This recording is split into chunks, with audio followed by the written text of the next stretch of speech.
earth. I'd like you to imagine something. You're sitting there waiting for a game release, you have your Australian VPN open to get those sweet few hours extra gameplay, and then the game comes out, and it's not a fucking disappointment for once. I had a dream that one day I would hype for a game that lived up to it, and oh daddy it did. Xcom 2 is basically the second coming of Christ for some people. The fanbase behind Enemy Unknown was so hardcore it was almost impossible to deliver, but they did. You go on Reddit and there's people actually happy about a game release. No one's throwing their feces around and calling each other a for once because of differences in opinion.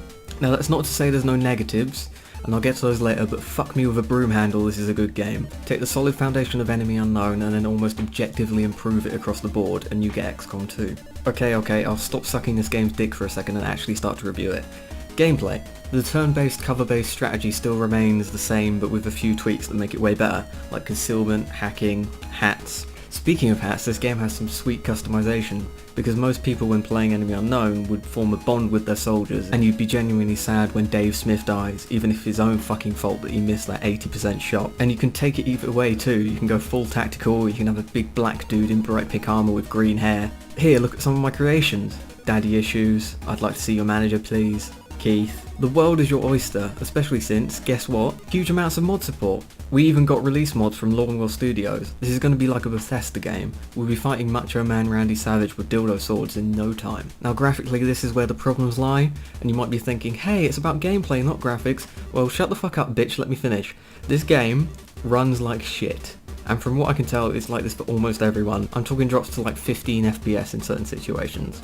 Like shit dude, it's a PC exclusive, you can't go all Arkham Knight on this. Because it's so good, I just wish it didn't feel like I was playing it on an Atari 2600. I've always liked games that remind me of my uncle, hard but fair. And that's what I feel a lot of games are missing nowadays. In Xcom you can get absolutely fucked, and it was your fault that you weren't careful enough. Same with Dark Souls, another series I love. So I hope that Xcom 2 really is successful, I really do, because I want games that are challenging and not a, oh, this guy takes a lot of bullets to kill, isn't that so hard kind of way. Honestly, in my opinion, I like games that make you want to snap your keyboard in half. Why? Because you only get so pissed off if you know it was fair.